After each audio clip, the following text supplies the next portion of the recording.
Hello students, कैसे हैं आप। उम्मीद है कि आप सभी अच्छे होंगे और पढ़ाई कर रहे होंगे। देखिए, चैप्टर 1 का अध्याय 1 के अभ्यास मैंने आपको बहुविकल्पीय प्रश्नों की पूरी करा दी थी। टोटल इसमें 15 क्वेश्चन है। कि मैंने 15 के 15 क्वेश्चन आपको एक ही वीडियो में समझाए हैं। तो वीडियो थोड़ी सी लंबी हो गई है, लेकिन आप उसको वॉच कर लेंगे तो आपको फिर टेंशन नहीं होगी और आपको सब कुछ आराम से समझ में आएगा। इसके अलावा अति लघु प्रश्न के फर्स्ट के 5 पार्ट और सेकंड के 5 पार्ट, ये पूरे 10 के 10 क्वेश्चन भी मैंने आपको एक ही वीडियो में समझा दिए हैं।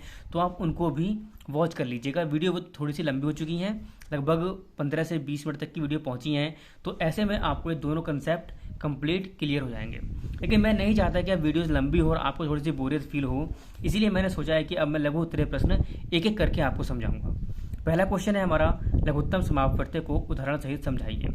इस वीडियो को शुरू करते हैं उससे पहले मैं आपसे रिक्वेस्ट करूंगा, अगर आपने अभी तक चैनल को सब्सक्राइब नहीं किया है जल्दी से कर लीजिएगा, क्योंकि हम आपकी अभी से तैयारी शुरू करा रहे हैं। डीएलएड से लेकर के सरकारी नौकरी लगने तक, सरकारी टीचर बनने तक, टेट सीटेट सबकी प्रिपरेशन यहाँ पे कराई जाएगी। आई होप कि आप लोग सरकारी टीचर बनने का सपना रखते हैं, तो आप इस चैनल को सब्सक्राइब करके जरूर आगे बढ़ेंगे। पहला क्वेश्चन है, लघुत्तम समापवर्त्य को उदाहरण सहित समझाइए। इसके लिए मैंने पहले से नोट्स क्रिएट कर लिए हैं ताकि आप लोगों को समझाने में कोई दिक्कत ना हो। देखिए, लघुत्तम समापवर्त्य की परिभाषा हमें क्या लिखनी है, वह छोटी से छोटी संख्या जिसमें दी हुई सभी संख्याओं का पूरा पूरा भाग चला जाए उसे लासा कहते हैं।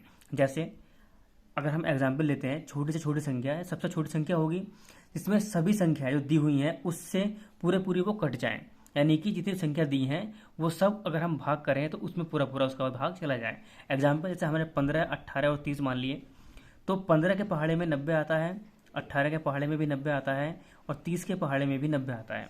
तो ये 90 तीनों के पहाड़े में आता है और सबसे पहले यही आता है, यानी कि सबसे पहले यही आता है। अगर हम आगे बात करें तो 180 भी ये तीनों के पहाड़ों में आएगा, लेकिन 180 बड़ा है और 90 छोटा है। तो सबसे छोटी संख्या जो तीनों के पहाड़े में आएगी हमें वो लिखना है। तो इसको हम थ्योरेटिकली यही लिखते हैं कि वह छोटी से छोटी संख्या जिसमें जिसमें यानी कि 90 में दी हुई सभी संख्याओं का भाग चला जाए, 15, 18, 30 इन सब का भाग इसमें चला जाएगा, उसे हम लासा कहेंगे। यानी कि हमारा लासा 90 हो जाएगा, तो 90 हमारा लासा होगा। तो इस प्रकार से आपको ये क्वेश्चन लिखना है और ये आपका कंप्लीट आंसर हो जाता है। तो आई होप कि आपको ये समझ में आ गया होगा। बहुत ही आराम से समझाया है मैंने। अगर नहीं समझ में आया है तो एक बार आप फिर से दोबारा से वीडियो देख लीजिएगा। फिर भी नहीं आता है तो आप मुझे कमेंट में बताइएगा कि आपको क्या समझ में नहीं आया, तो मैं आपको वहाँ पर बताने की पूरी कोशिश करूँगा। मिलते हैं आपसे नेक्स्ट वीडियो में। चैनल को सब्सक्राइब कर लीजिएगा ऐसी वीडियोस पाने के लिए। बाय बाय, टेक केयर, जय हिंद।